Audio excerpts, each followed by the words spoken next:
Good morning, very good morning to all in this rapid revision series. In this rapid revision series,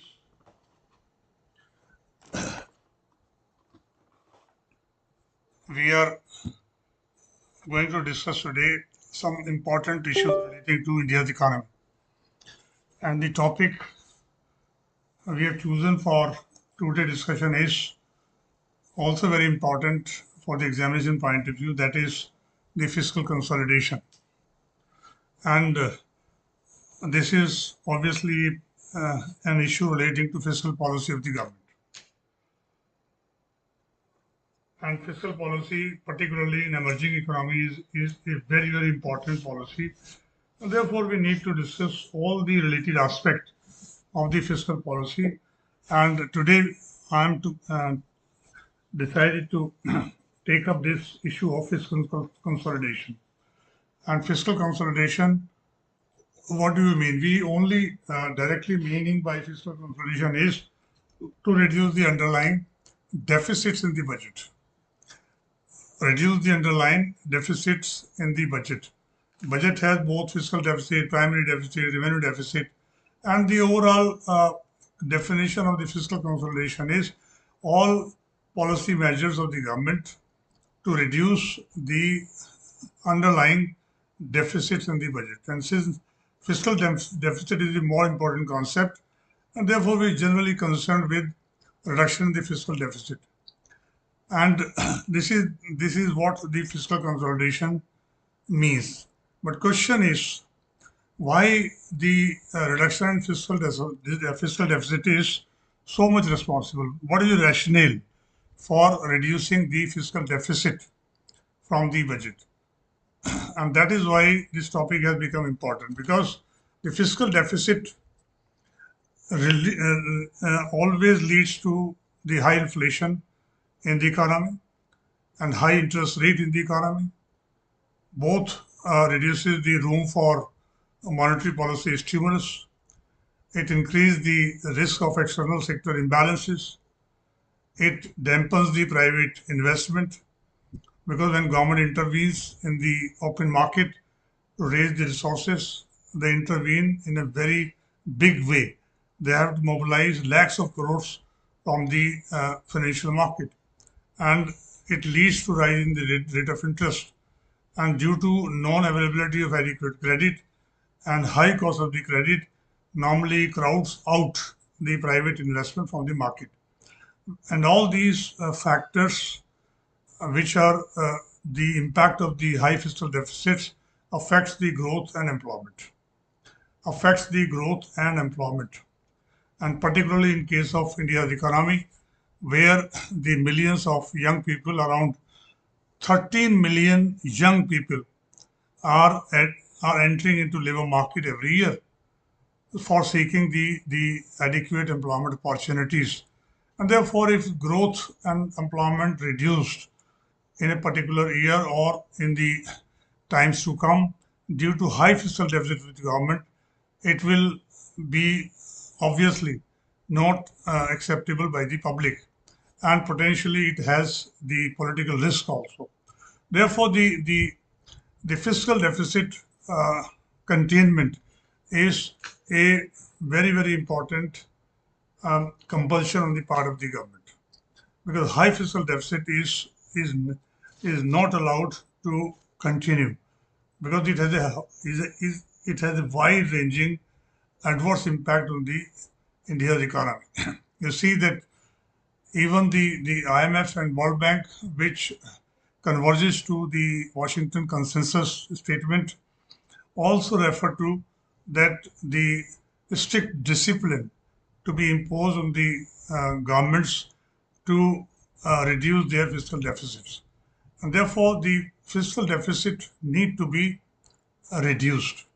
But question is, when we talk about the fiscal consolidation, we normally concerned with two kinds of discussions. One is the the government or the country has to recognize the role of the sound fiscal policy. They should first accept that the prudent fiscal policy, having the deficit within the prescribed limit, is necessary for the for maintaining the stability in various macroeconomic variables. And also we have to decide whether the keeping the deficit within the prescribed limit should be the discretion of the government, or should we have some the rules framed by the legislature of the government, so that the government discipline can be instilled as far as the fiscal policy is concerned. So therefore, this debate was going on all over the world, and in 90s, many countries have decided to go for uh, legislating the fiscal rules to uh, to instill a discipline, fiscal discipline in the functioning of the government. And when we talk about the fiscal rules, normally fiscal rules are essentially can be defined in many ways. Some countries are setting targets for revenue receipts and prescribe that government should function within the available revenue receipt so that the deficit should be reduced. Some countries are setting the target for expenditure, and if expenditure increases beyond a particular level, then some rules are imposed on the government to reduce the expenditure. Some countries are setting the deficit indicators. They set the indicators for the government, how much deficit they can have in their budget in relation to the GDP. Means deficit GDP ratios has been fixed, which government has to attain during their fiscal operations. And some countries have set the debt targets. Let there be a deficit in the government, but debt over the country should not increase beyond a particular limit. So therefore, any kind of fiscal rules can be set by the government to to make the government functioning a prudent functioning as far as the fiscal operations is concerned. As far as India is concerned, you know that in India we have adopted the case of legislating the fiscal rules for functioning of the government, and they were legislated in accordance with the FRBM Act. The Parliament enacted the FRBM Act in 2003, and we have chosen the deficit indicators as well as the debt rules for attainment of the government. We have set in these under this act that government is empowered to set the deficit targets as well as the debt target for the country to attain within a particular time framework. And therefore, to attain all these targets, the important policy measures have to be to improve the tax revenue mobilization, to reduce the expenditure or maintain the prudent expenditure, and enhance the tax GDP ratio. Obviously, when tax revenue will increase, tax GDP ratio would also increase, and uh, also introduce the transparency in making the expenditure, and expenditure should be made only where it is directly benefiting the the people or target groups. Therefore, the under the FRBM Act, we have decided to go for setting the fiscal rules as well as the debt rules for the government. When we enacted the FRBM Act 2003, even prior to that, one view was that the target should be included as a part of the act, so that government is bound to follow these targets. And if government fails to achieve these targets, then they have to come back to the parliament for amendment in the law, and therefore we can scrutinize the functioning of the government at that point of time. But when actually FRBM Act was enacted, it was decided to keep the setting the targets for deficit as well as debt should not be a part of the FRBM Act. Rather, FRBM Act will set or will give responsibility for drafting the FRBM rules under which targets should be set by the government for the deficit indicators as well as for the debt indicators in the economy. And therefore, when FRBM Act was enacted, the Act itself do not have any target, but Act provides government to frame the FRBM rules, get them approved from the Parliament, and the target should be set for the government. And therefore, when the FRBM rules were set in 2004 for the first time, the revenue deficit or fiscal deficit and the government debt targets are set for the government for starting from 2005 to 8-9. This target was set initially for 8-9, and therefore when Act was being discussed, the target was to be achieved by 31st March 2008. But when the FRBM rules came into being, the targets were postponed by 1 year, and targets were set up for 31st March 2009. And the target was that the revenue deficit to be eliminated to zero in the budget by 31st March 2009. And annual reduction was suggested to be 0.5% of GDP every year, starting from 4-5 to 8-9. Fiscal deficit ceiling to be attained by 31st March 2009 at 3%, and minimum annual reduction was set at 0.3% of GDP. The contingent liabilities of the government should not exceed 0.5% of GDP. Contingent liability of the government should not exceed 0.5% of the GDP. And additional liabilities in every year should be reduced successively from 9% of GDP in 2004-5, and every year we have to reduce by 1 percentage point, and therefore should be 8% in 4-5, 6, 7% in 6-7, 6% in GDP, and so on. Therefore, the targets were set for reducing the annual targets which government can maintain for raising the debt as a percentage of GDP in particular year. These are the annual targets, not the cumulative targets. And the most important component of the Act was that from 1st April 2006, the central government shall not borrow from the RBI, meaning thereby that RBI will not participate or will not buy the government treasury bills, treasury securities to fill the fiscal deficit in the budget. It means RBI will not print the money just to meet the government deficit, and RBI will not even participate in the secondary market to buy the government securities. So therefore, the RBI's role in financing the fiscal deficit, which was dominant in the central planned era, that is prior to 1991, has been reduced to zero. And this is a very, very important component of the Act. Means we have tried to make the fiscal policy and monetary policy as two independent policies. Government should maintain the fiscal targets as envisaged in the budget, as envisaged in the Act and rules made thereunder. And RBI was made independent to follow its monetary policy as the economy demands.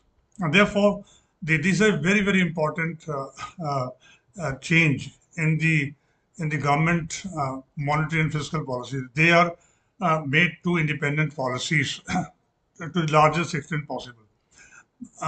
Prior to that, we are having a situation where fiscal dominance was there, and the monetary policy was serving the fiscal policy to meet the government requirements. That situation has been changed. But in exceptional circumstances, like national security issues, national calamity issues, and other exceptional grounds, government can specify these reasons and present in the parliament to deviate from the targets set in the FRBM rules. Therefore, only under exceptional circumstances, government was allowed to deviate from the targets set in the FRBM rules made under the FRBM Act. That was the beginning made uh, in uh, in India, setting the fiscal rules for the government functioning so that we can have a prudent fiscal policy, and that will be helping in maintaining the macroeconomic stability in the country. But to ensure the transparency in implementation of the FRBM Act, the FRBM Act also prescribed that along with the budget, the government will also place three documents explaining the government's intention as far as the fiscal policy is concerned. And three documents, they are mandatory to be placed in the parliament along the budget document. And therefore, these are macroeconomic framework statement. This will give the government's view about the growth prospects of the country. And government will give you the expected GDP growth, the revenue balance, gross fiscal balance, external account balance, and balance of payments, uh, balance of payment position, obviously, in the macroeconomic framework statement. Means the government will present the projected values of these macroeconomic variables for the next 2 years. In the current year, for the budget is presented, as well as for the next 2 years, the what will be the values of these important macro variables. I'll repeat again: the GDP growth, the revenue balance, the fiscal balance means revenue deficit and fiscal deficit, or external account balance, because these are important deficits which impact the growth and employment in the economy. And government's views on of these macro variables has to be presented along with the budget. That will be macroeconomic framework statement. Then along with that, based on the government projections on the economic situation of the country, the government should also present the medium-term fiscal policy statement, keeping these macro variables projections in view. What government thinks of maintaining the fiscal deficit indicators or the debt liabilities in the next 2 years. And therefore that will be presented the government's midterm fiscal policy analysis in the MTFP statement, the medium term fiscal policy statement. And in this statement, government will give the values of various macroeconomic variables like fiscal deficit, revenue deficit, tax revenue to GDP ratio, etc., in the medium term fiscal policy statement. And similarly, government for the current year, for which budget is presented, will give a brief analysis of its fiscal strategy. If government has set some certain target for the current year, then what fiscal policy government is going to adopt to attain this target. When we talk about fiscal policy, we obviously talk about revenue mobilization and the expenditure trends of the government, and how the government is managing the revenue mobilization and expenditure trends to maintain the fiscal deficit as envisaged in the budget. Therefore, these three statements are required to be presented in the parliament along with the budget, so that the people at large knows the functioning of the government, fiscal functioning of the government. And therefore, the government's fiscal policy has become more and more transparent after the enactment of the FRBM Act. Prior to that, we were not knowing what is the exact policy of the government, what government is going to do in the medium term as well as in the current year. But now, after the FRBM Act is enacted, these three statements are also presented. We know the fiscal policy content of the government. At least government can be questioned based on their statement made in the parliament in these three documents which are placed along with the budget. That you have to keep in mind.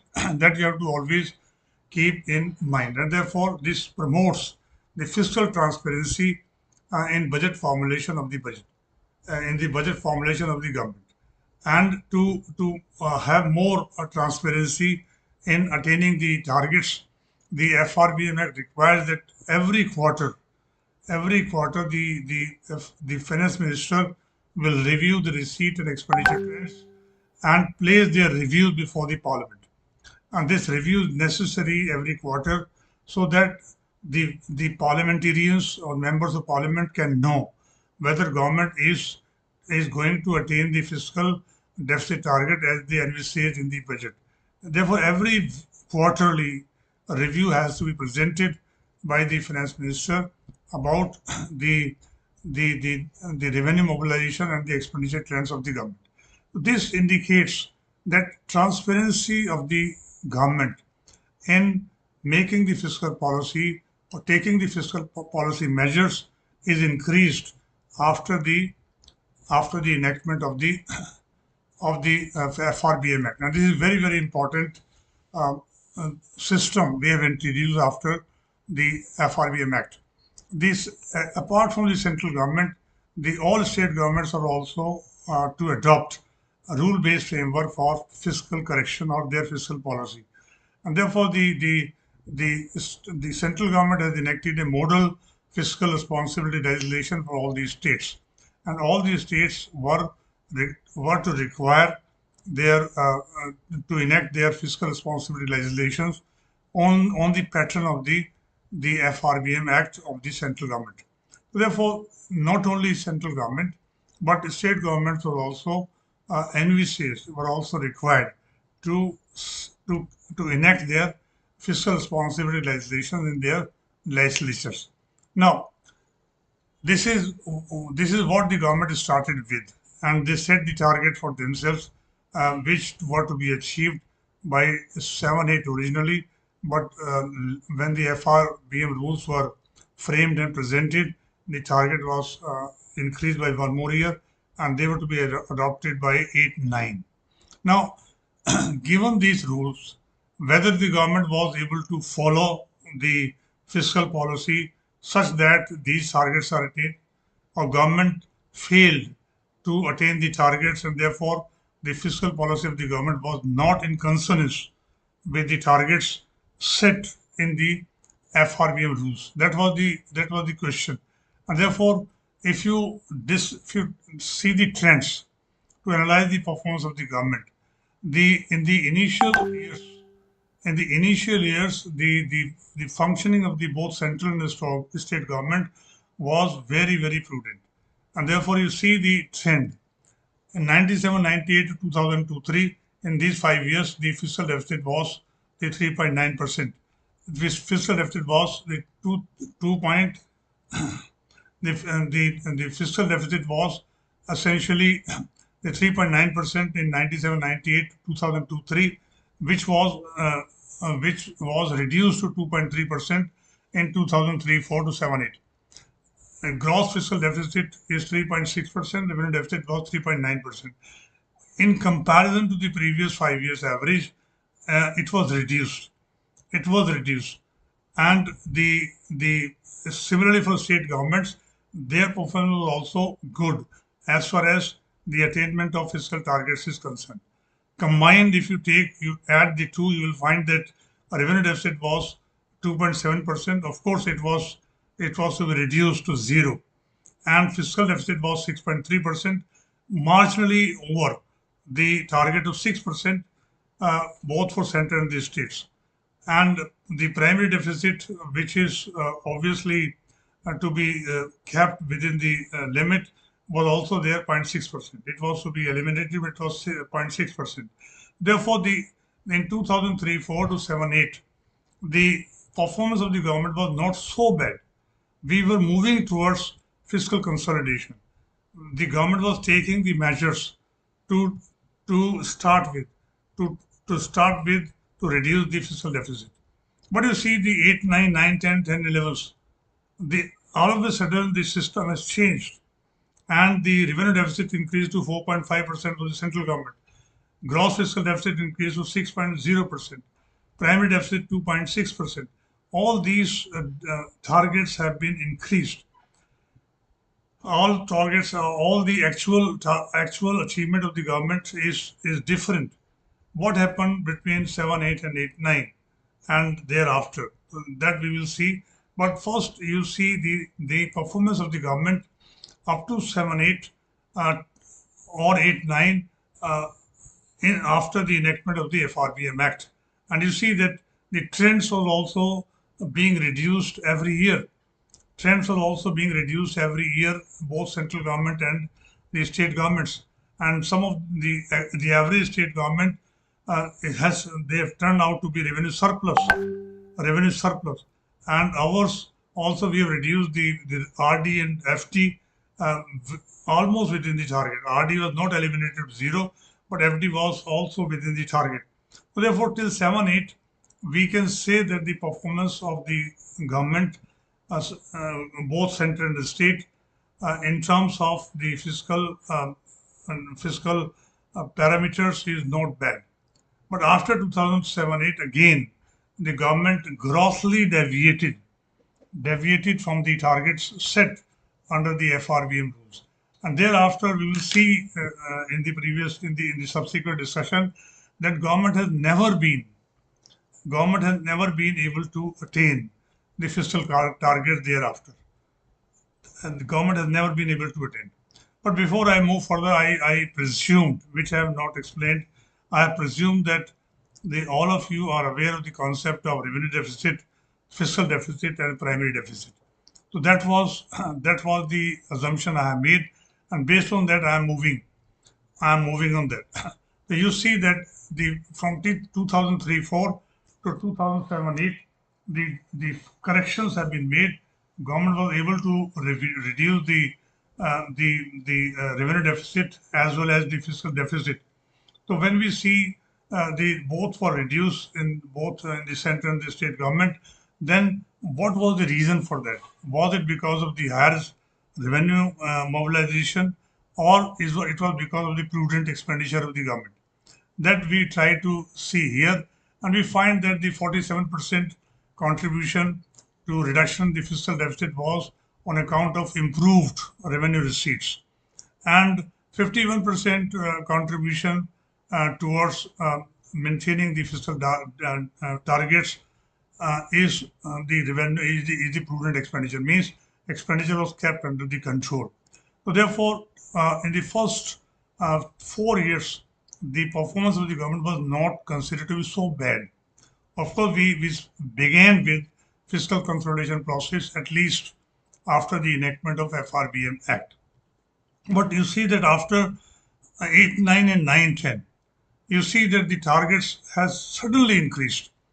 Then what was the contribution of that? The government reduced the tax rates, and the tax rate contributed 0.2% of the increase in the fiscal deficit targets. Expenditure is contributed 2.2%, and 2.4% increase in the deficit target was on account of less revenue mobilization and increased government expenditure. And in 8, 9, 0.4% was on account of decreased revenue mobilization, and 1.8% was on account of increased government expenditure of the government. And you see that the basic expenditure measures in this period was implementation of the 6th Pay Commission recommendations, which significantly enhanced the salaries of the government employees, which put the heavy fiscal burden on the government, and therefore the government had to increase the revenue deficit on that account. So this was the major reason, and the other important reason in 2008-9, which have been on record of the government, that in 8-9 global financial crisis happened. And therefore the global financial crisis means international demand was reduced, and world economy was under depression. And since the world economy was under depression, India was not away or not out of the world economy. India was also having the heat of the depression. We were also facing the depression in the demand. Therefore, to stimulate the demand process in the domestic economy, to maintain the high growth rate, the government adopted the expansionary fiscal policy. Expansionary fiscal policy as well as the expansionary monetary policy. And in this period, 2008-9 was, as I said, is the period of the global financial crisis. And to insulate the India's economy from the adverse impact of the global financial crisis, the government adopted the expansionary fiscal policy. Means government reduced the tax rates to stimulate the expenditure of the people. Government announced the national loan waiver scheme for the first time and of course the last time. In this year, government announced national loan waiver scheme for the farmers to stimulate their expenditure. And therefore, if we stimulate the domestic expenditure, we could maintain the momentum of the growth. And that was the idea of the government during this period to insulate our economy from the world depression, to maintain the momentum of the growth. We have to have stimulate the domestic demand, and domestic demand was stimulated both by expansionary fiscal policy. Expansionary fiscal policy was in the form of reduction in tax rates as well as expanding the government expenditure, expanding the government expenditure. On the other hand, the this obviously could insulated the economy, and demand the growth momentum was maintained, but it had a very adverse impact. Adverse impact was that we have to deviate from the target set in the FRBM rules. By 2008-9, we were to eliminate revenue deficit, we were to maintain fiscal deficit at 3%, and we were to maintain the debt target. Debt target by this year, it should not increase by 4 to 5%. Annual debt liability should not increase. But we see that everything has increased. When fiscal deficit has increased, obviously government has to raise the debt to meet the fiscal deficit.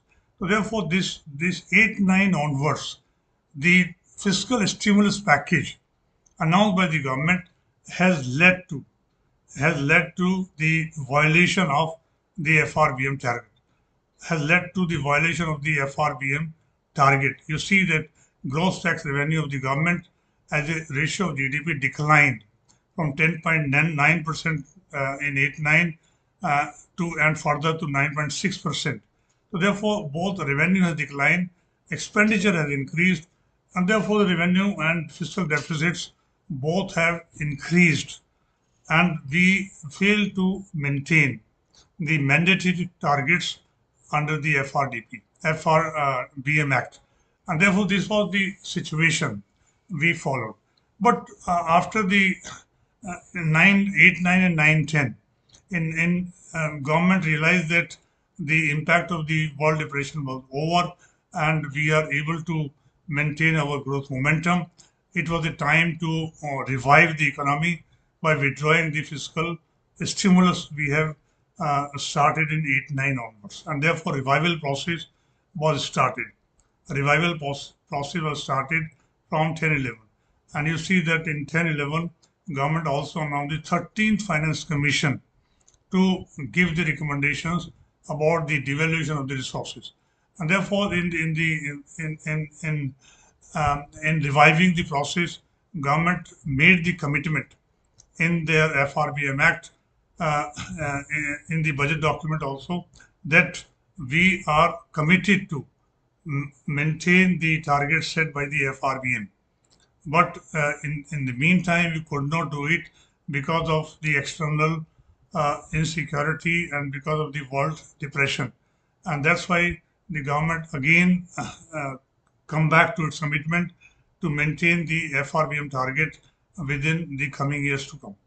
And therefore, in this, as I said, in this time, the 13th Finance Commission came into being, gave its recommendation from 2010 to 2015, and in this period, the government made certain changes in measurement of the deficit, in their budget 2011-12, and in this budget, government revised the definition of the the the revenue deficit, and instead of monitoring the revenue deficit, we started monitoring the effective revenue deficit. We started monitoring the effective revenue deficit.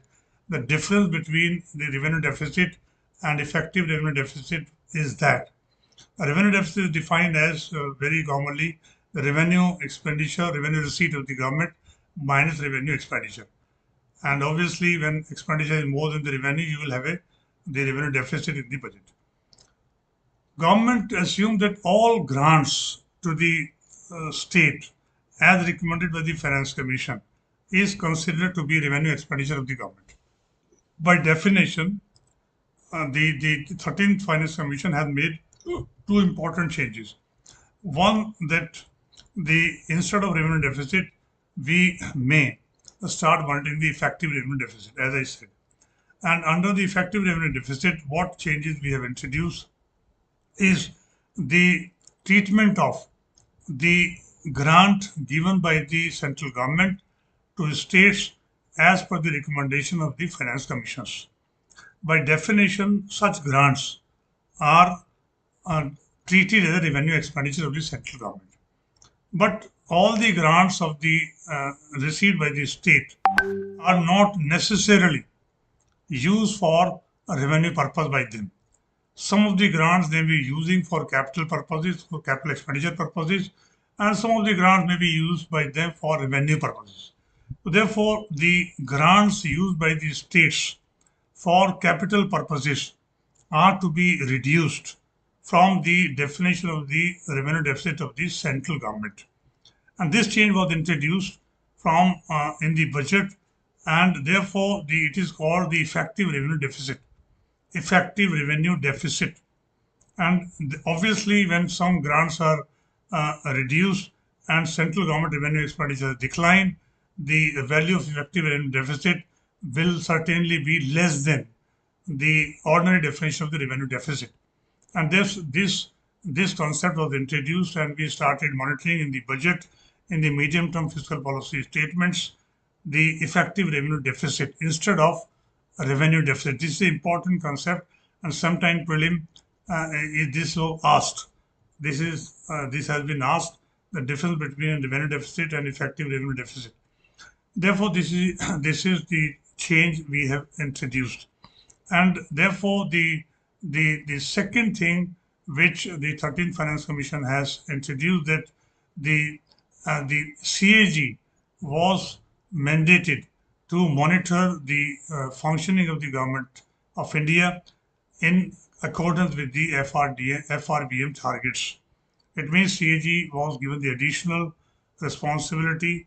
When the CAG reviews the finances of the central and state government, they will have to make comments on implementation of the FRBM rules by the central and the state governments during the particular year. And in response to that, the CAG has to add one chapter in their reports on a review of FRBM targets, and therefore the CAG's review of FRBM targets is placed in the parliament to further question the fiscal policy measures of the government. And therefore, the two important changes were introduced by the 13th Finance Commission. The 14th Finance Commission came for the period for 15 to 20, 15, 16 to 20, 21. This was the 14th Finance Commission period. It has also made 2-3 important changes.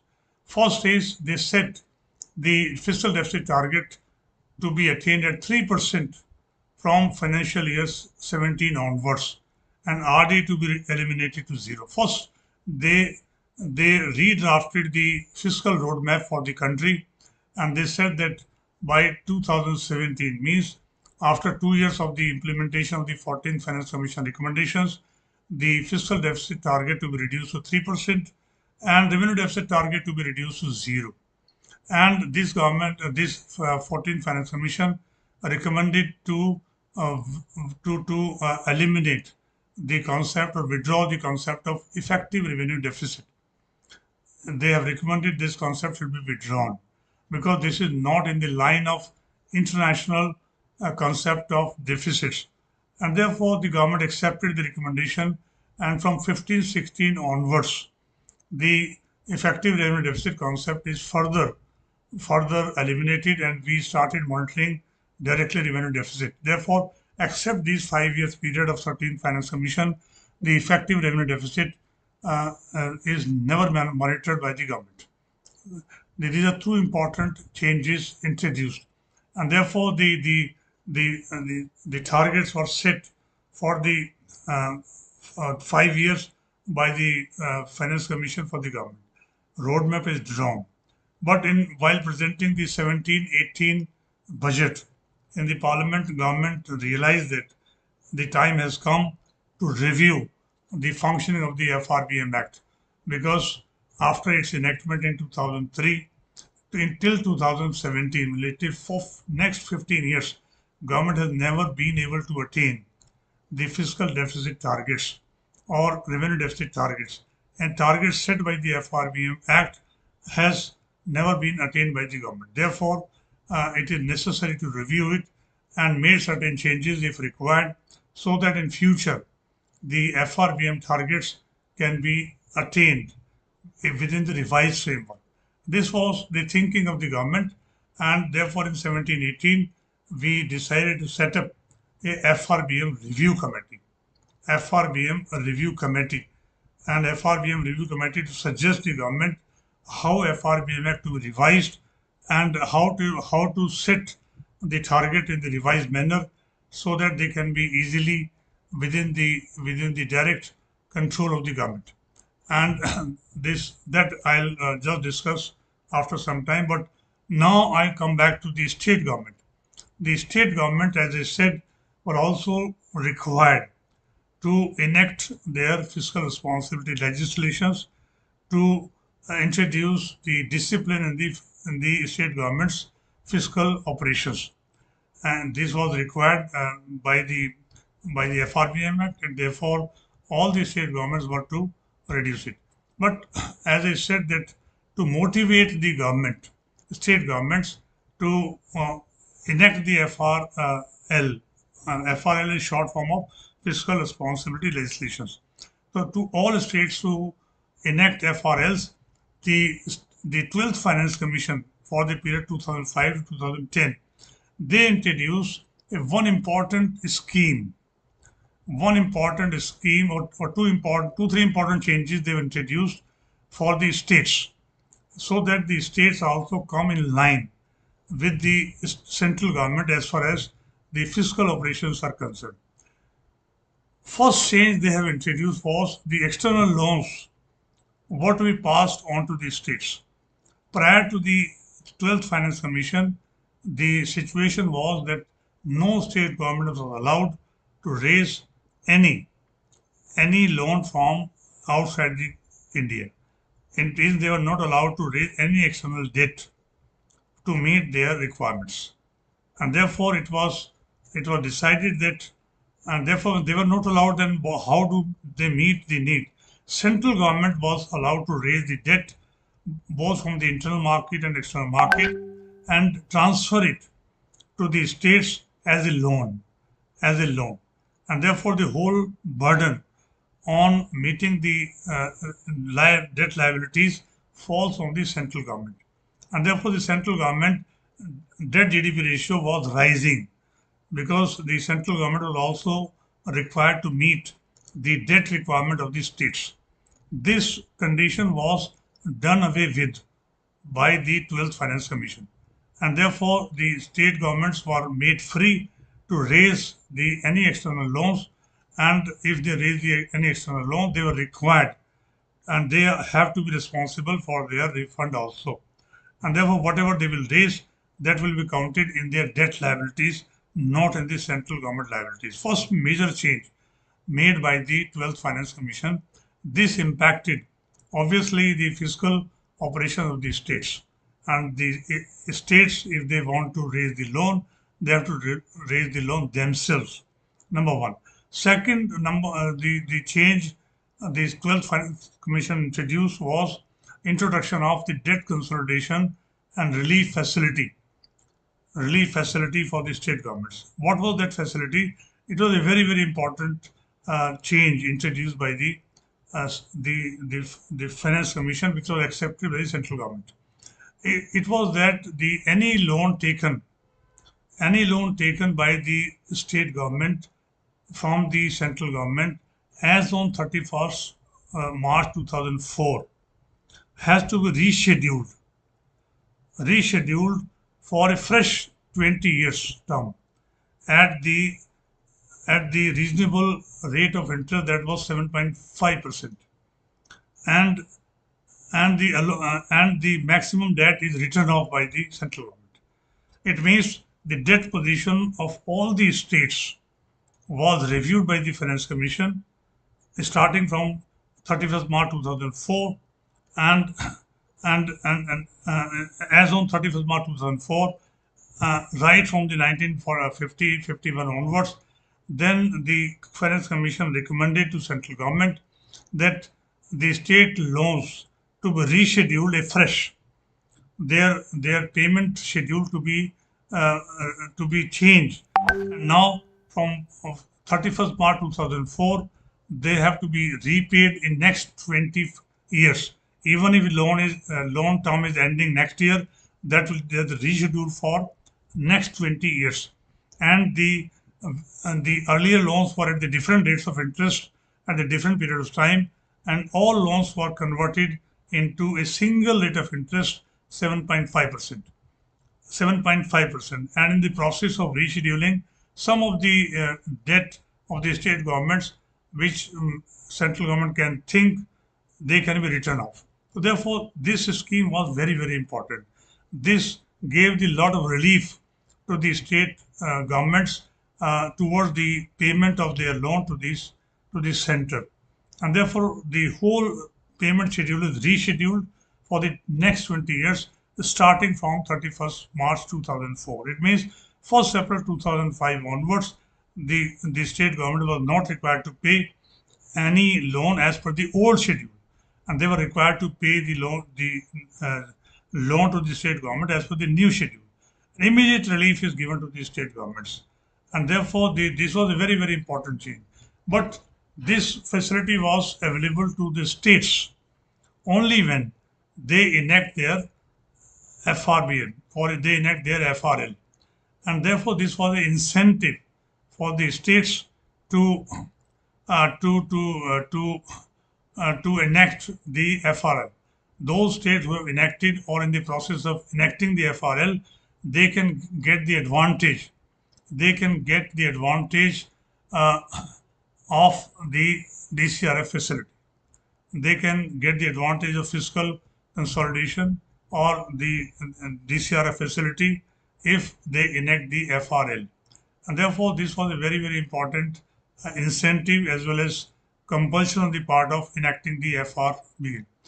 And therefore, by 2011, all these states have enacted their fiscal responsibility legislation.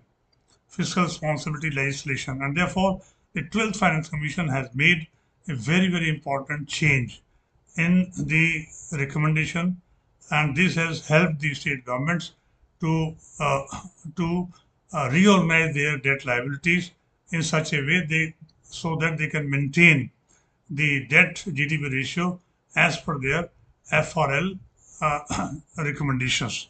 So this was a very important change. This we have to remember. The major change I am just discussing in this class so that you can remember them. The 13th Finance Commission, as I said, has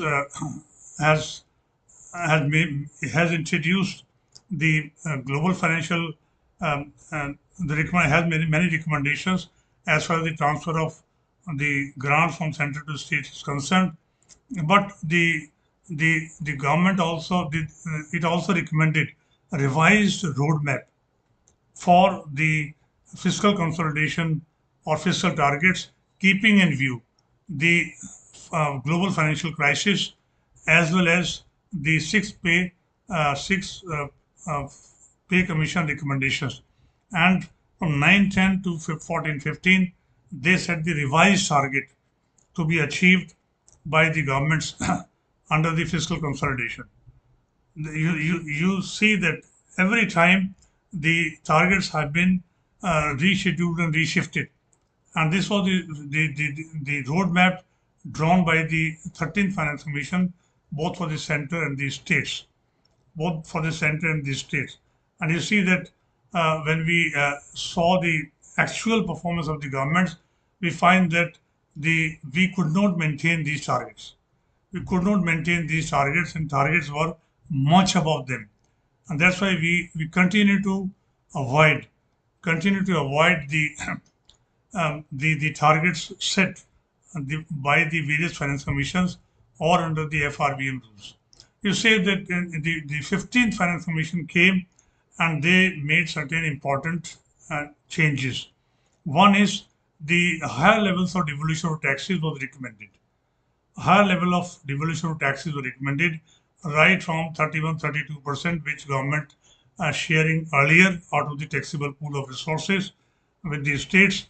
This 15th Finance Commission raised it by 10 percentage point and says that around the 42% of the total taxable resources to be shared with the state governments. And therefore, the state government's position has improved. The state government position has improved on two accounts. One is that the DCRF has rescheduled their debt liabilities. On the other hand, more grants to be received by them. And therefore, the combined, they were easier. It became easier for them to maintain their deficits as per the FRL recommendations. So therefore, state governments were in a very comfortable position to maintain the fiscal discipline. Why the central government was not able to do that due to various reasons. But even among the state, the few states were still having the fiscal deficit more than the 3% as recommended by their FRLs, like Kerala, Punjab, West Bengal. These are the badly managed, fiscally managed states, and therefore the deficits were far away from the recommendations made under their FRLs. Or otherwise, most of the states were able to maintain their targets within the prescribed range. The 14th Finance Commission, which was also recontinued in the 15th Finance Commission period, some incentives were also given to the states for deviating from the recommended fiscal deficit targets. For example, any state can deviate up to 0.5% of their GSDP each year above the recommended target, provided they achieve the following points or the following targets: restricting their interest payment below 10% of their revenue receipt. A very, very important target set for them. If any state is able to restrict their interest payment on their loans within 10% of their revenue receipts, then they are eligible to raise the fiscal deficit by 0.5 percentage point of their GSDP. If they are able to curtail their debt below 25%, only then they will be able to allow to raise the deficit by 0.5 percentage point. Or maintaining a balanced revenue account. The revenue account may be balanced, zero or surplus. So therefore, these are very tough targets set for the government, for the state government by the 14th and 15th Finance Commission. They said that if these implicit targets are achieved, then they are allowed to deviate from their fiscal targets by 0.5 percentage points. 0.5 percentage points. And therefore, this is very, very important changes for the state governments introduced in this period to maintain the fiscal discipline for them. Apart from the fiscal deficit targets or revenue deficit target, I mentioned that one of the third area where the FRBM Act prescribed was the debt targets. Debt targets are also set by the FRBM rules.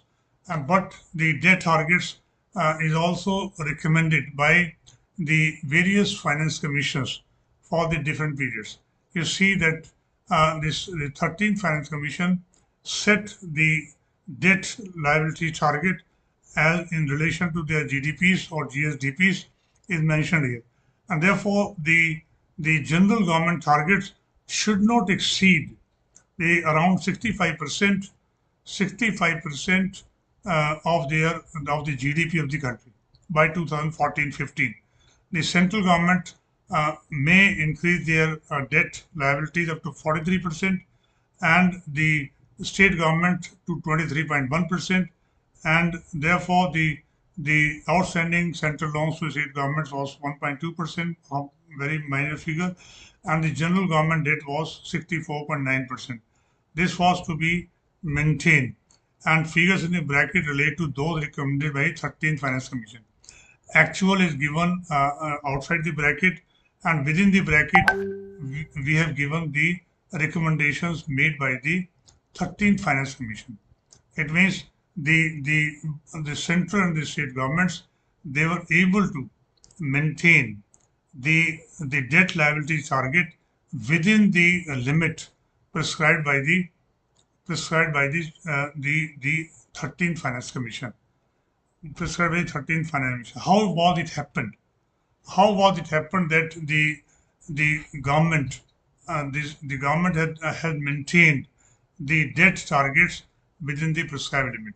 One of the reasons given for such a improvement was the definition of the debt of the central government. Earlier, the amount raised under National Small Saving Fund and the amount given by the government to RBI under Market Stabilization Scheme was considered to be the part of the central government debt. Central government debt.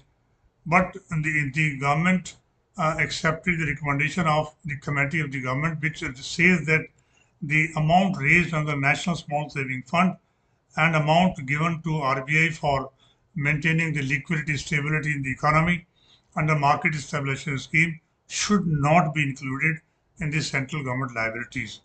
And therefore, if these are very two amounts, very big amount. National Small Saving Funds are the saving schemes announced by the central government in the budget. That is the savings mobilized by the central government through the small saving schemes is kept under NSSF, National Small Saving Funds, and these saving funds were given back to the state governments as a loan from the central government.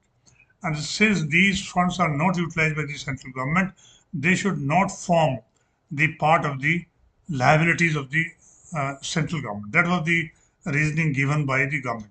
Similarly, the funds given under Market Stabilization Scheme to RBI is also not used by the central government for its operations. And therefore, the funds mentioned under the scheme should also be kept outside the central government liabilities. As a result, the government performance as far as the central liabilities has been improved as shown in the previous table. So this is a very, very important change in the definition of the budget we have introduced. But you see that after the Finance Commission recommendations we have seen, you see what happened after 10-11 till now. And you see the trends I have given here as per the available data of the central government fiscal deficit, revenue deficit, the state government fiscal deficit, revenue deficit, and outstanding liabilities of the center and the states. And you see that the against the definition, against the recommendation made by the finance commissions, the actual fiscal deficit and revenue deficit has been much more, or have been exceeded the targets set under the FRBM rules or the targets set by the finance commissions in their revised fiscal roadmap for the governments. And you see that government has has continuously violated the targets of the fiscal deficit and revenue deficit over a period of time, and this continued. That's why, as I said, that since we are not able to maintain the fiscal deficit targets, and the government has decided that we should review the FRBM Act. And in 17-18 budget, when presented in the parliament by the central government, they have set up a review committee to review the FRBM Act, review its operation for the last 15 years, and see what changes can be introduced in the FRBM Act. Because continuously violation of the FRBM rules and the FRBM Act, the sentiments means that government has not been able to internalize the targets set under the FRBM Act. And that's why this review is required. And we have seen that the FRBM was lacked on various grounds, and therefore we need to amend it so that it has become more flexible and it can absorb any external exigency or internal exigency in terms of the financial targets. That's why the a review committee was set up by the government under NK Singh. The budget announced 1670, this was announced, and the review committee was set up under NK Singh. And this review committee reviews the budget. It reviews the working of the FRBM Act over last 12 years. This was the terms of reference. First terms of reference is to review the working of the FRBM Act over the last 12 years and to suggest the way forward, keeping in view the broad objective of the fiscal consolidation and the changes required in the context of the uncertainty and volatility of the global economy. That was important. As I said, that because FRBM Act was too tight, that it was not able to incorporate the any uncertainty or volatility arise outside the India's economy. And therefore, we have to make it flexible to absorb such uncertainties and the volatilities in the India's economy, and to look into the factors which gone into determination of the FRBM targets. Is it necessary to set the target and the way we are setting it, or some change is required in setting the targets? And again, instead of setting the target, is it possible to give you fiscal deficit range? For example, from 3 to 4%, or the 3 to 3.5%. Range is better to manage rather than a one figure target. 3% is the ceiling which we have to attain. And also examine the target should be set, should be flexible enough to be flexible enough to take into account the fiscal expansion or contraction with the credit contraction or expansion. Means we have to maintain the coordination between fiscal policy and monetary policy to sustain or to maintain these fiscal targets. Therefore, the review committee was to review the whole FRBM Act and suggest the government. It came to the major recommendations. After reviewing this, it came to the major recommendations. And the first recommendation was made by them was that the debt to GDP ratio of the central state should be the anchor of the medium-term fiscal policy. They focused on the debt rules, debt target, and rest of the thing will be in accordance with the debt target. And therefore, unless the debt target is set, the government will never be able to maintain the fiscal deficits so that the debt target is maintained. So the anchor variable for the fiscal prudence made by the Singh committee was debt target. And debt target was set 40% of the central government and 20% by the states. 60% of the debt target for the country as a whole to be attained by 2023. By 2023, and therefore this was the the first recommendation of the government. At the time of making the recommendation, the central debt was 49.4% and state debt was 24%. It means it has to be reduced to brought it within the prescribed range, 40% for the central government and 20% for the state government. Then fiscal deficit as the operating target. The main target is the debt. Second is keeping in view this debt target, we have to maintain the fiscal deficit uh, within the 3% by 23, and the fiscal consolidation target should be reduced from 3.5% to 2.5% by 23. That was the target set by the review committee for the government. 17 to 23, 5 years, 3.5% to 2.5% has to be reduced. Has to be reduced. Revenue deficit target is should not exceed or by 0.25 percentage point. Each year it has to be reduced and it has to reach to 0.8% by 2023. He said that revenue deficit target cannot be eliminated to zero, but it can be reduced to 0.8% by 2023. And you see the roadmap given by this review committee. The roadmap was the 17-18, the 3%, 18-19 3%, 19-20 3%, and the 2021 2.8%, and up to 22-23 2.5%. And this is the revenue deficit target they have suggested. If these targets are maintained, then the government debt liabilities will be reduced to around 38.7% by 23, which will be within the target of 40% as suggested by the review committee. And this is the roadmap the committee draw for the government. And the government considered these targets.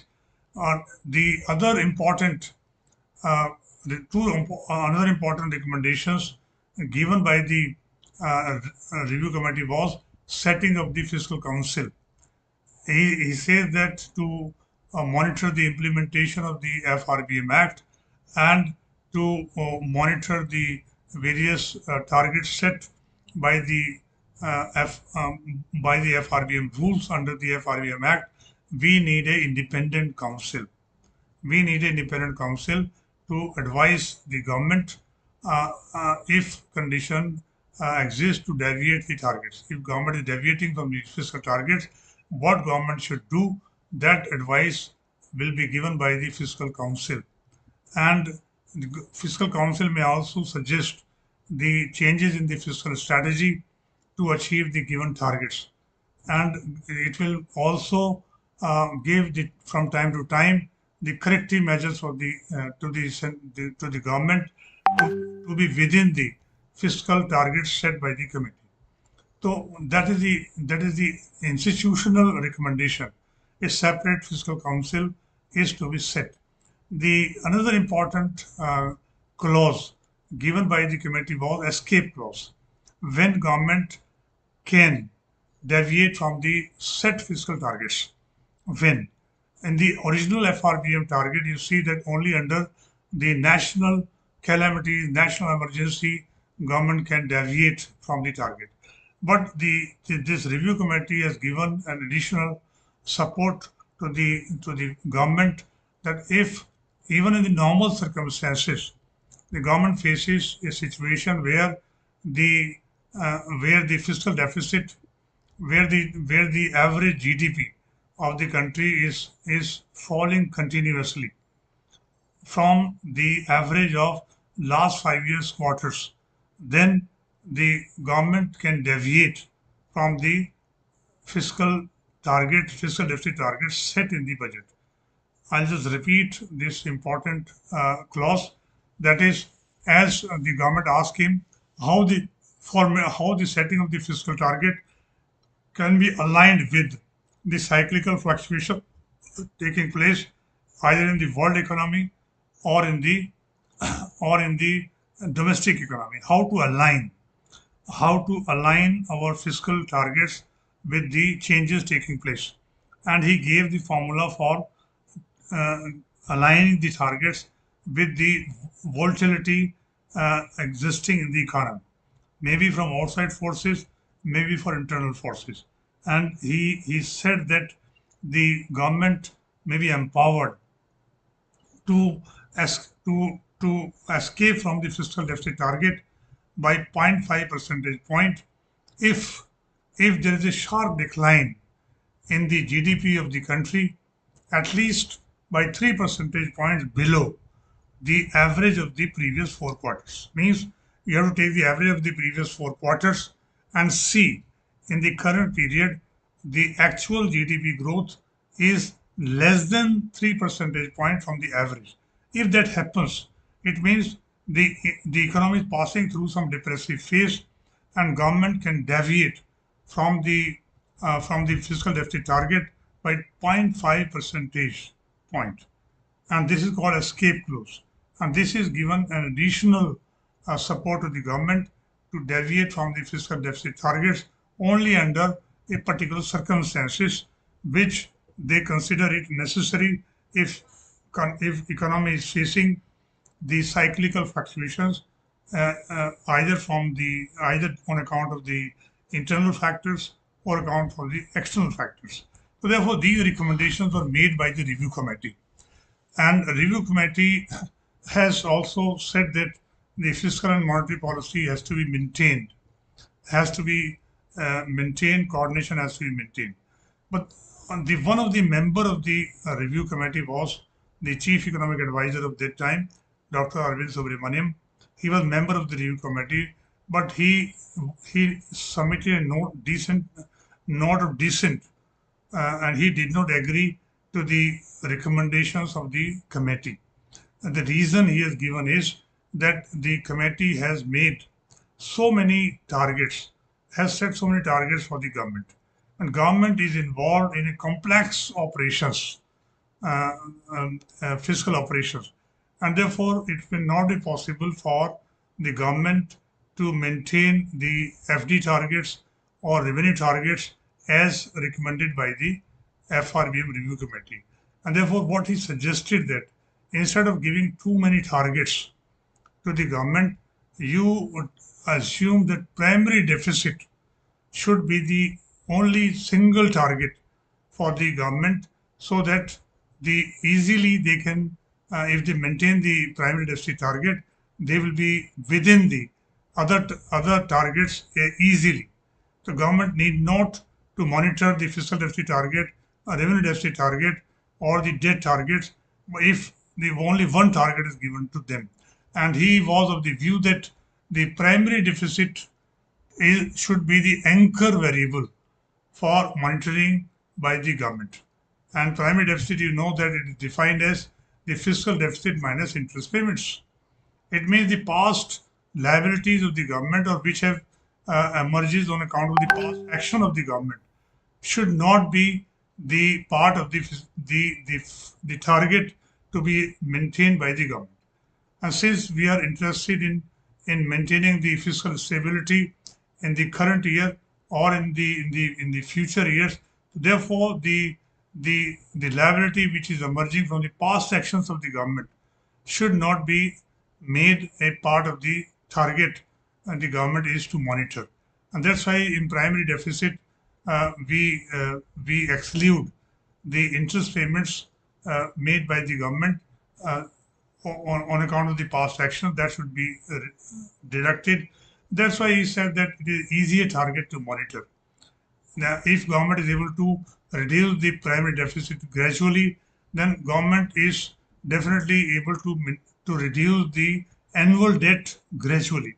And if annual debt is reduced gradually, then it is easier for them to maintain the debt target of 60% or 40% for the central government as recommended by the committee. And therefore, this note of dissent was given by the then CA, chief economic advisor as a part of the member of the committee.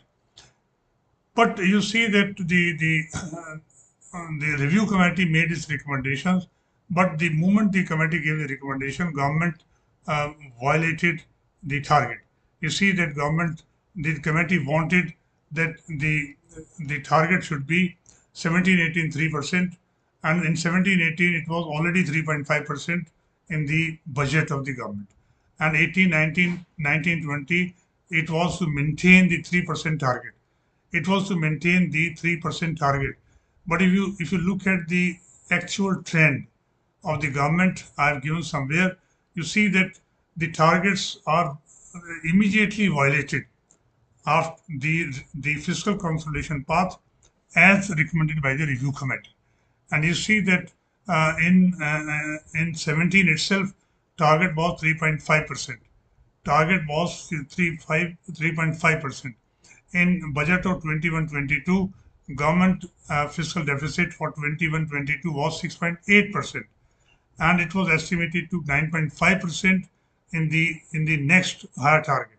So therefore, the any path suggested by any institutional body like Finance Commission or the Fiscal FRBM Review Committee, etc., is violated by the government. And you see the trend has been that as per the government budget, 2021 target was 7.4%, 6.0%, and this was the target suggested by the government, keeping in view uh, keeping in view the trends.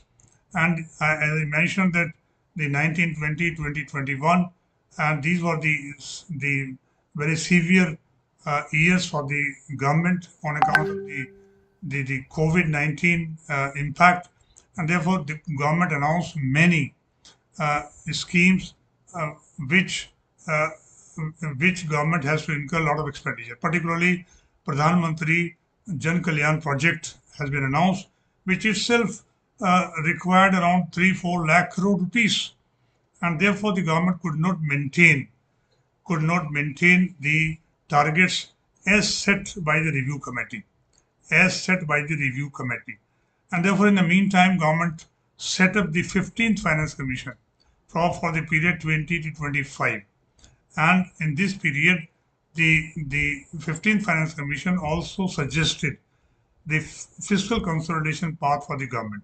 And you see that the fiscal consolidation path suggested by the 15th Finance Commission was 7.4% 2021, 6% 21-22, and subsequently it has to achieve 4% by 25-26, and similarly revenue deficit target, and similarly the outstanding liabilities of the government. Therefore, even the liabilities of the government and by 25-26 will be around 56-57%, which is obviously much above the target set by the review committee to be at 40%. So therefore, every time we keep revising the target for the government. So 2021, these were the target given by the review committee, the Finance Commission committee, for which they recommended the transfer from central to the states. Therefore, if you look at the various years which I have mentioned here, when the government presented the budget, what actually government presented and what actually it was, you see the difference, and the difference was very, very stark. You see that if I go by the 15-16 or 16-17 budget, you see that when budget 16-17 was presented, the government set the target 3.5% against the targets suggested by the review committee at 3%. And for 17-18, the government recommended 3%, 18-19, 3%. This is the target I have taken from the medium-term fiscal policy statement. When we review the fiscal policy, the medium-term fiscal policy statement, you will find that a lot of analysis is given in this statement. As a student of economics, I advise everyone to study this statement. This is not a very big statement. 8 to 10 pages statement is there, but this is very, very informative for the economics, and both for the economics prelim exam as well as CSE examination. You see that how government is changing the targets in each MTFP presented in the parliament. And MTFP is a part of the budget documents. You see that when 16-17 budget was presented, the government set the target, and for next 2 years they projected the budget to be 3%, 3%. But when 18-19 budget was presented, you see that in this target again they set the target. You see 18-19, they said 3% here when they presented the 16-17 budget. But when they presented the 18-19 budget, they set the target of 3.3%. They themselves violated the target which they set in the previous MTFP. So therefore, they revise the target to be achieved at 3.1% in 1920 and 3% in 2021. Similarly, for revenue deficit, all targets have been revised every year by the government in the medium-term fiscal policy statement. And you see that when we see the statement for 1920, you see the previous statement, 1920 they wanted to achieve 3.1%, 2021 3%. But when they presented the budget for 2021, they set the target for 1920 at 3.8%, and for 2021 3.5%. You see that when 1920 budget was presented, target was 3.3%. 3.3% again violated the target. But when they presented the 2021 budget, they raised the fiscal deficit target in the revised estimates at 3.8%. And for 2021, they said 3.5%, while earlier they set the 2021 target 3%. Therefore, they itself violating target every year. And 21-22 they said 3.3%, and 22-23 they said 3.1%. And when you look at the budget presented for 2021 and 21-22, you see the huge difference. Huge difference. In 21-22 budget estimates, you see in this is 2021, when 21-22 budget estimate was presented, the target was to be 3.3% of the fiscal deficit. But it was in 2021, 3.5% was the budget estimates, but actually it was 9.5%. Actually, it was 9.5%. You see the violation. 2021 revised estimates, it was 9.5% as against the target of 3.5%, 2021. And for 21-22, the target set as 6.8%, which was to be 3.1% as per the 2021 budget.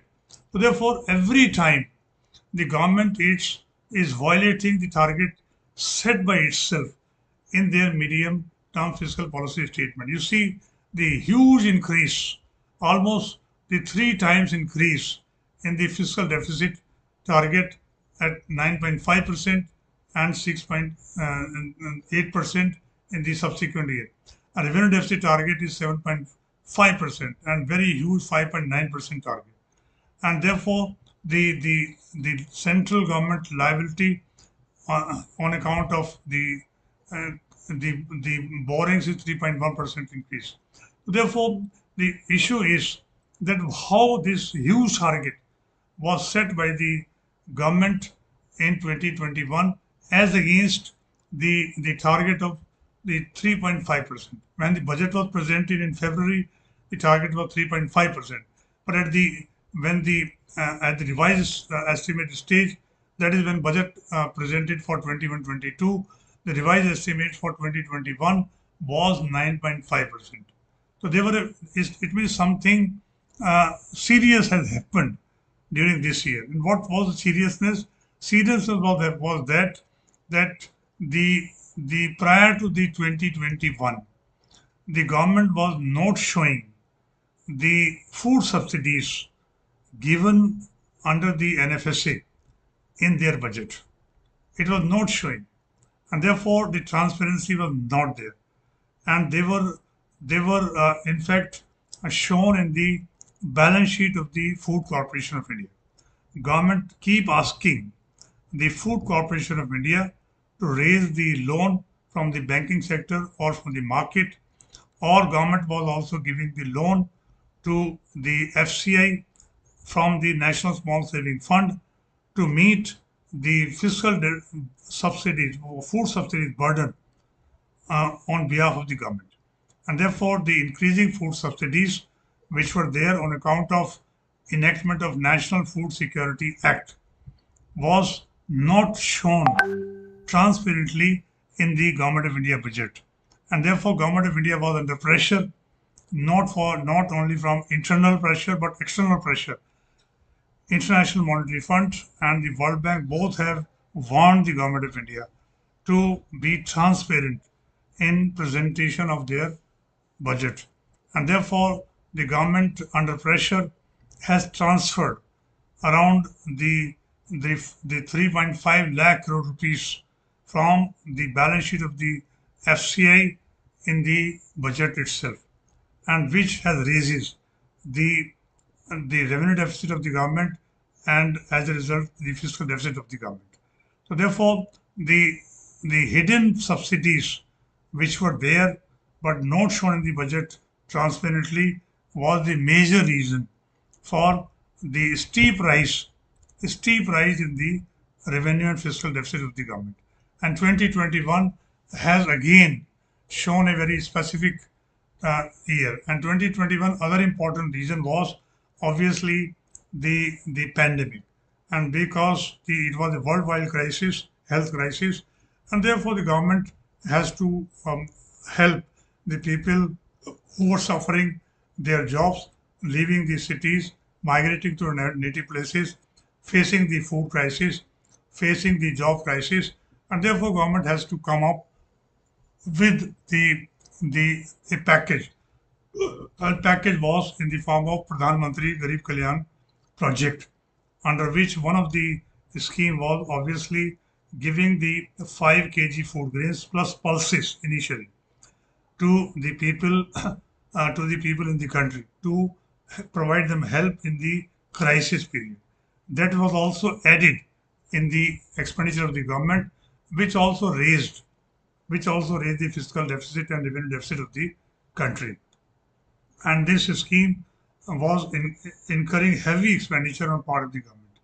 Around the 1.7 lakh crore was earmarked by the government to implement this package, and therefore the fiscal deficit, revenue deficit increased. It means every year something is happening which forcing the government to violate the fiscal deficit target or fiscal targets set in the FRBM rules. And you see that in the subsequent year, of course, the fiscal deficit is reduced, but it is still very high. It's still very high.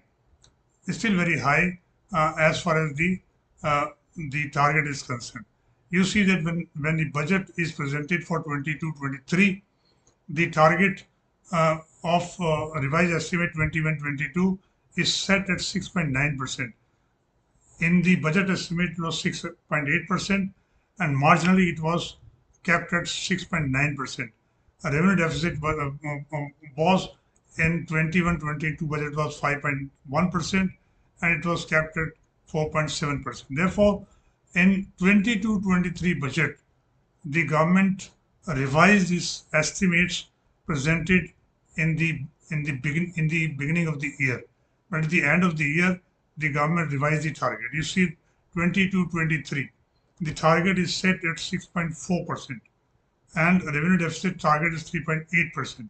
Of course, they are much above the target set in the FRBM rules, but still the government has to reduce the fiscal deficit for future. As I have said in the beginning, that maintaining such a high fiscal deficit has a very wide implications, adverse implications for the economy. They disrupt the price stability, they disrupt the interest rates, they disrupt the external sector balance, and therefore ultimately all these in a consolidated way, they affect the growth and employment. Therefore, it is not prudent on the part of the government to maintain or to keep such a high deficit. But government is still under compulsion to do that. You see that when the 23-24 budget is presented, as just mentioned, the current year budget is presented, the government has kept fiscal deficit is slightly reduced to 5.9%. It is still very high, but it's 6.4%, 22-23, and this year government has set is 5.9%, and revenue deficit is around 3%. So therefore, the government is trying to reduce it every year, but still government was not able to do it, mainly on account of various factors. In each year they figure. As I mentioned, in the pandemic year and the subsequent year, the government has been spending a lot of money on some direct benefit transfer to the affected people, and which has actually added to the fiscal deficit. So therefore, there is some inherent problems in the functioning of the government, and therefore I think government is not ready be to be able to be able to meet the targets set under FRBM rules. Question is, we have seen the experience of the government of India as far as the fiscal consolidation is concerned.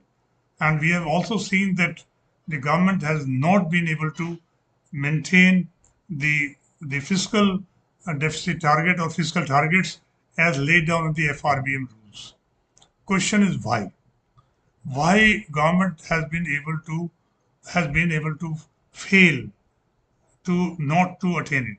As we have seen, I've just slightly summarized it. The first violation was done in 2008-9, and the reason was given global financial crisis. Global financial crisis. And to meet the global financial crisis need, the government introduced the fiscal stimulus package in the form of reduction in the tax rate or in the form of increasing the expenditure of the government to maintain the growth momentum. This was the first violation, and therefore second violation, obviously, to revise the revenue deficit target. We introduced the concept of effective revenue deficit target in the 13th Finance Commission period, and this was manipulated and not accepted by anybody. But obviously, in the 14th Finance Commission, it was withdrawn. But for 5 years, we keep monitoring the effective revenue deficit, which was not in consonance with the international preventions or conventions. Nowhere in the world the concept effective revenue deficit has been introduced. That's why it was withdrawn after a short while. Then we set up the fiscal consolidation path is given by the 14th Finance Commission for 15 to 20 years period. And in this period, the government also set up the FRBM Review Committee. FRBM Review Committee made certain suggestions for fiscal consolidation, but all went into the futility. Government could not maintain the targets set by various institutional bodies like finance commissions or the finance review committees, or through the by the budget itself.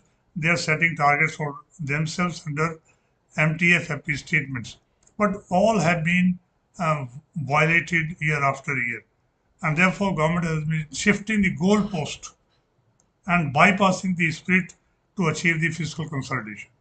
Therefore, reason have to be searched. Is it the deliberate intention of the government to violate the fiscal consolidation path, or the government was under compulsion to violate the fiscal consolidation path? And therefore, there are certain issues need to be looked into this problem of fiscal consolidation of India. So where was the problem? Problem was actually lies in the act itself. Problem was lying actually in the act itself. How? Because as I mentioned that when actually FRBM Act was enacted, initially view was to set the target in the act itself, to set the target within the act itself, so that government will be under compulsion to meet the target, no matter what the implication will be. I just, for comparison purposes, I compare it the FRBM Act with the NFSA Act, National Food Security Act. If you see at National Food Security Act, the targets were set in the act itself, that 75% of the population in the rural areas and 55% in the urban areas need to be covered under the food security. Therefore, the targets are set in the act. The government, by rules, cannot change these targets. Cannot change the target. If government want to change the target, they have to go to the parliament with the amendment in the act, and therefore amendment will be discussed threadbare in the parliament. And only when parliament is convinced, they will allow to change the target. But in FRBM Act, this was ignored, and therefore no targets were set. No target was set in the act itself. Rather, the act provides the government to frame the FRBM rules, and uh, under which they will set the target to be achieved by the government. Therefore, the framer of the rules is the government, and the achiever of the target is also government. The government is setting the target for itself, and therefore every year they can change the rules, where rules are framed by the government. And therefore there is no external agency whatsoever to frame the rules for the government. And government was setting rules for itself, and government find out the ways to amend the rules very easily. Very easily. And therefore, how the government was able to change the rules so easily, that was the major question.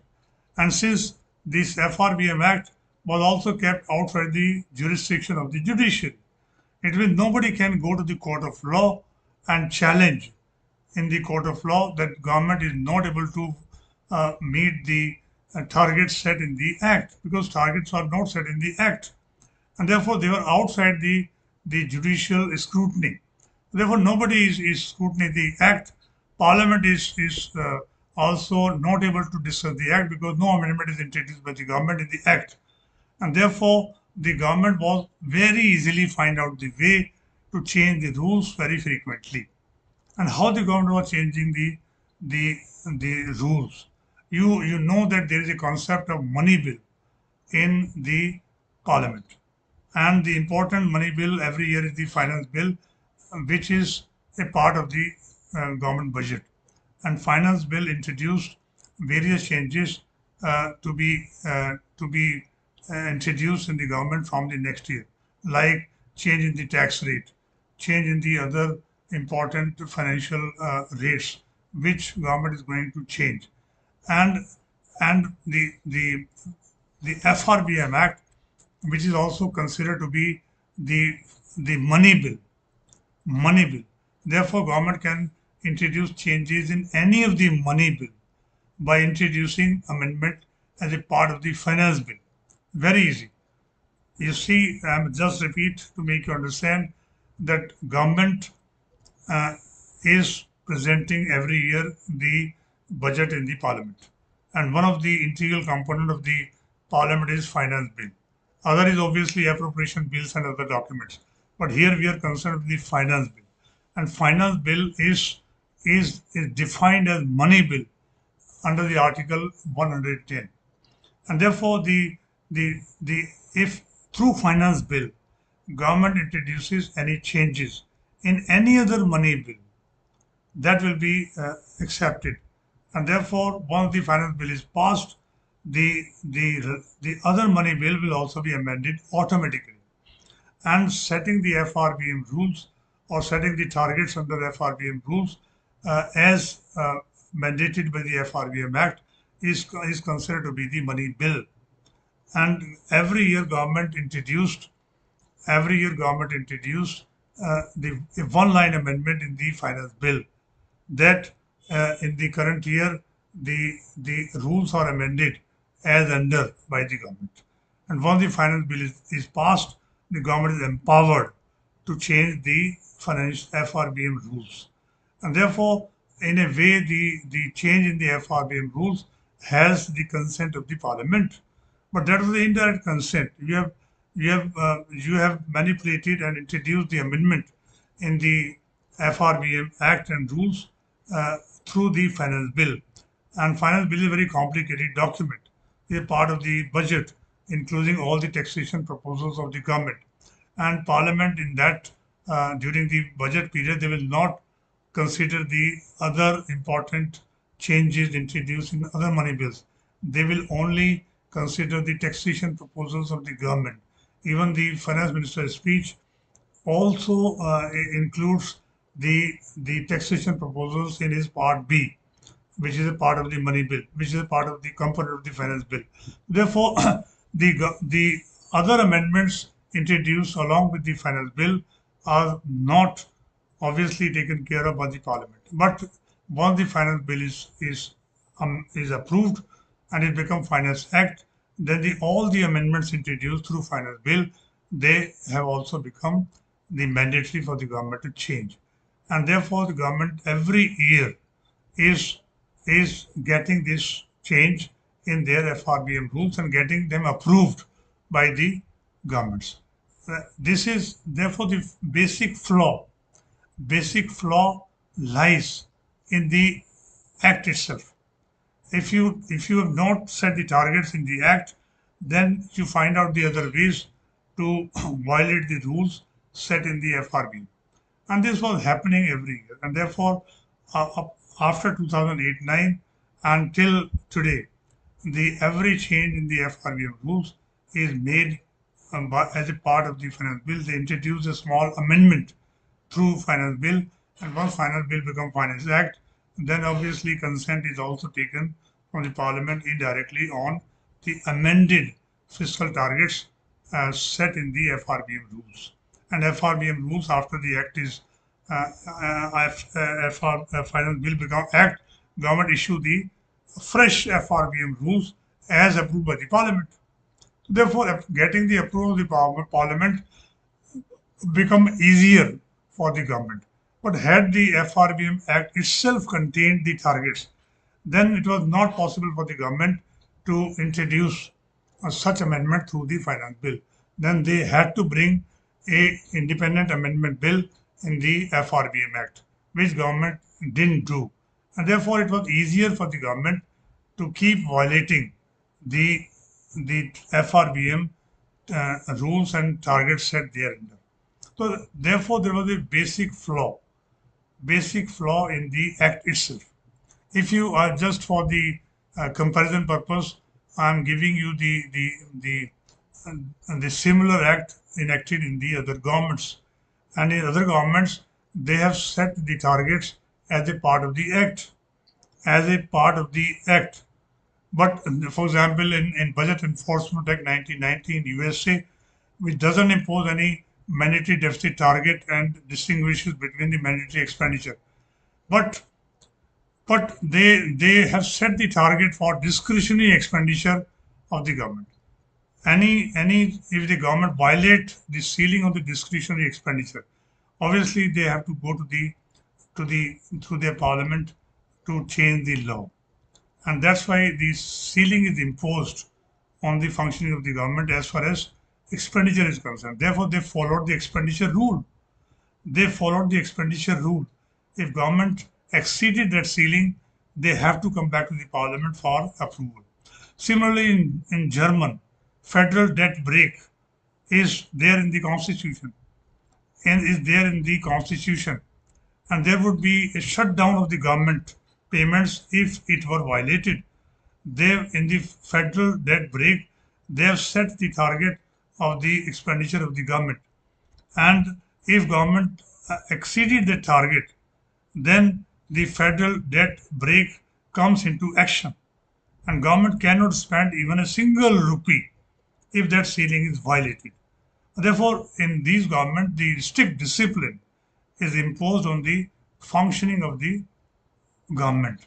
But in India, as I said, that in all the FRBM Act does is to introduce a few lines in the finance bill, amendment in the targets, and that is enough for changing the target for the government. The government is setting target for itself, government is violating, and government is finding out the ways how to how to justify the violation through the parliament. And therefore this is the budget process we introduced, or FRBM Act we introduced, which was quite irrelevant as far as the fiscal discipline of the government is concerned. But as I said, that the the the amendment in the FRBM rules has become very easy for the government, and due to which the government keep violating the targets. That's why the FRBM Review Committee, 13th Finance Commission, they have recommended to set up a independent fiscal council of the government, which will not be a part of the Ministry of Finance, so that the fiscal council, which is independent, can monitor the fiscal operations of the government over a period of time. And but the government did not accept the recommendation. Government said that we have already accepted the recommendation of the 13th Finance Commission, where the where the CAG is empowered to review the implementation of the FRBM Act. But the CAG's review has not been so powerful to force the government to come back to the targets. It was only the post-factorial review. The CAG reports are not the concurrent reports. CAG reports are the reports which are written after the year is over, and therefore it has only a academic interest of the government is academic interest is reflected in the CAG reports. It cannot impose any force on the government to violate the target. They cannot put the government into the question box. They cannot. CAG is only external auditor. They only audit, and audit is nothing but the post facto analysis, and it has no force to government to change their policy. Therefore, the debate is still going on in the country whether we require a, a, a independent institution to monitor the fiscal operations of the government. But the debate is still going on. No important conclusion has been arrived at. Government says that it is not required to set up the independent fiscal council. As I said, 13th Finance Commission and the FRBM Review Committee both have recommended to set up the independent fiscal council, but government has not agreed to this. And as I said, that the many countries have enacted their FRBM Act, and about 50 countries have established the independent institution, which they have called with a different name, but they are actually fiscal councils, and it is a permanent agency, and which is independently assessing the government fiscal plans. But this is not implemented as far as India is concerned, because if government implement this suggestion and set up the independent fiscal council, it will dilute the powers of the Ministry of Finance, because Ministry of Finance is very powerful ministry which is presenting the budget, and if they are put under the directions of the fiscal council, then obviously their powers will be reduced, and they have not been suggesting uh, to set up such an independent council. So the fiscal council, of course, is a independent, should be independent body, and is very good for the country if some third party is monitoring your overall fiscal performance, and they will analyze if there is a mismatch between the target and the actual performance. They will analyze the reasons for that, and they will suggest the measures for that, and therefore the it is an important institution. like Reserve Bank of India is an autonomous institution as far as monetary policy is concerned. CAG is a independent constitutional body as far as the audit is concerned.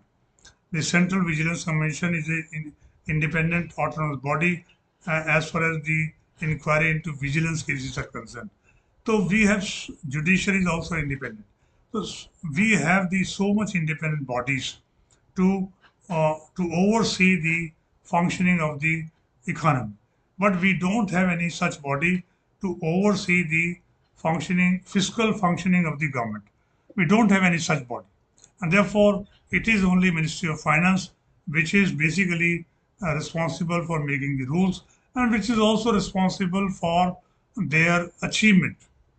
But the same person is making the rules and same person is responsible for their achievement. And if he is not able to achieve the targets set under the rules, then obviously they will find out the justifiable ways to explain their failure, which is happening in India. So therefore, the many people have argued for setting up the Independent Fiscal Council.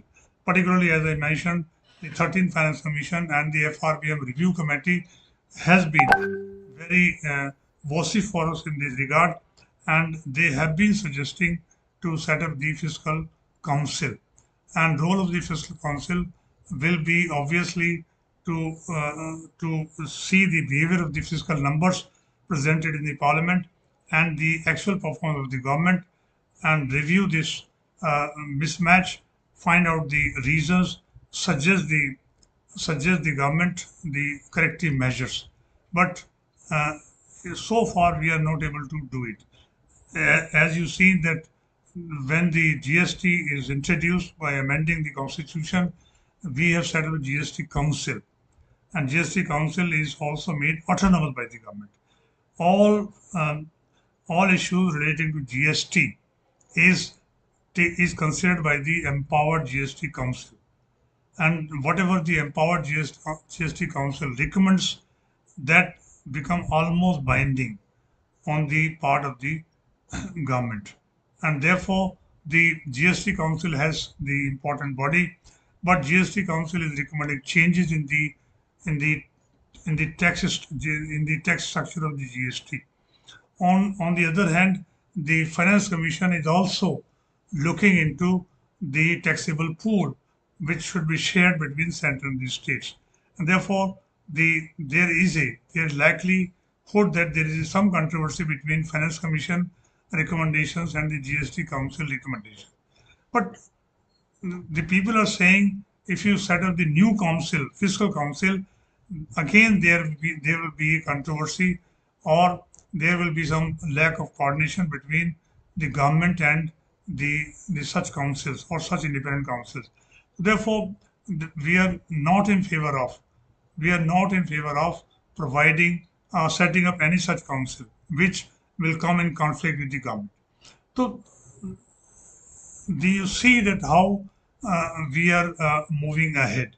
We are moving ahead with the existing situation where will we keep on setting the rules for ourselves. FRBM rules uh, will be issued by the government after the cabinet approval, as well as will be placed in the parliament and seek the parliament concurrence also. And once the parliament concurrence is there, then they set the rules for themselves. As I said, when you are not able to meet the rules, the target set under the rules, then you find out the ways to justify your violation. And that route is already found out with the government through finance bill. It it keeps on going like this, and we will never be uh, able to meet the to meet the the FRBM target set through FRBM rules. So therefore, it has become a farce of enacting such an act which can not be implemented by the government, which cannot have any discipline for the government. Of course, government has the complex responsibilities, and day in day out, they may be violating the targets. But maybe 1 year, 2 year, or in some exceptional year. But in the last 15 years, we have never been able to achieve, without any exception, in any year, the targets set under the FRBM rules. It means the fiscal, the operations of the government, they have no burden of meeting the targets. There is no constraint on them meeting the targets. It means the FRBM Act has no teeth to discipline the fiscal operations of the government, and that this is what we are facing today. This is we are facing today. But if the as suggested, the fiscal council is set up as suggested by many, through many ways, then it will give you more transparency of the government fiscal operations. It will obviously discourage the populist shift of the government expenditure. You see that what the political parties are committing to the public in the elections. Every party is making big claims for the public. The Congress is saying we will give 3,000 rupees to unemployed youth. And in Chhattisgarh today, I have seen the the the TV. They are giving the 2,500 to the unemployed youth. They promised. In Madhya Pradesh, the government has promised to give the cylinder at 500 rupees. They have promised to give 1,500 to unemployed youth. All these from, if such a commitment is made by the governments in the elections, and then they are elected and put into action, obviously they will not be able to meet the fiscal targets, because this is the excessive expenditure they are going to make without having any productivity and the impact. So therefore, if fiscal council is set up, then they will obviously make the observations and comments on such policies of the government, and therefore they will also raise public awareness about the fiscal operations of the government. So far, we only know about the fiscal operation of the government through budget. But question is, how many people understand the budget? How many people read the budget? And therefore, it is not possible to create a general awareness uh, about the fiscal policy of the government. If there is an independent council is there, they will, throughout the year, they will keep publishing the their observations and comment through newspaper, through media, through press, through the TV media, so that people become aware of it. Today we have no other source except budget. We can get the what kind of fiscal operations government is undertaking, and therefore the most accountability, most accuracy can be introduced in the fiscal operations of the budget if we set up the independent fiscal council. But debate is still going on. As I said, government has not agreed to this proposal. They are fearing that the ministry, finance ministry authority will be diluted, and we will be having a super body. We will guide the functioning of the Ministry of Finance, and therefore this kind of the body, Ministry of Finance, may not be needing, may not be willing to have, and that's why they are not accepting this recommendation of the finance commissions or any other institutional body like FRBM review committee. So therefore, the government is justifying that the CAG is already empowered to do the job of auditing and fiscal watchdog. But as I said, the CAG does the analysis only post facto. They cannot. This is a constitutional institution. They will only submit their recommendation in the parliament through public accounts committee, and they will recommend they will take 1 year, and they will make the recommendation for current year after 1 year and more, and by that time the whole force is over, and nobody is interested to listen 2 years back what has happened. So therefore, the CAG, of course, CAG is empowered, but CAG only does the post factor analysis, which doesn't have any force on the functioning of the government. And this is a third in the independent body, and their function is different as far as the constitution is concerned. They cannot issue any direction to the government whatsoever. CAG cannot issue any direction. CAG only submits its report, its observations only through Public Accounts Committee. That's all. Therefore, the government argument that CAG is there and no need for another important council is also not having a justification. So therefore, the debate is still going on, and therefore we have not reached to such a conclusion. But the most of the people believe that if fiscal council is set up, it will improve the comprehensiveness, transparency, accountability of the government operations. And I think this much information you need to have as far as the fiscal consolidation is concerned.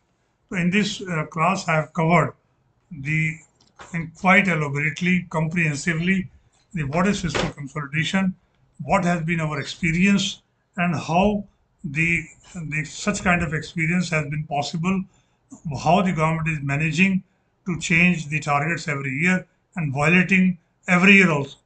So we have seen that fact, and we have also seen certain necessary measures which may be required to make the government fiscal policy more prudent, more disciplined, more comprehensive, more transparent.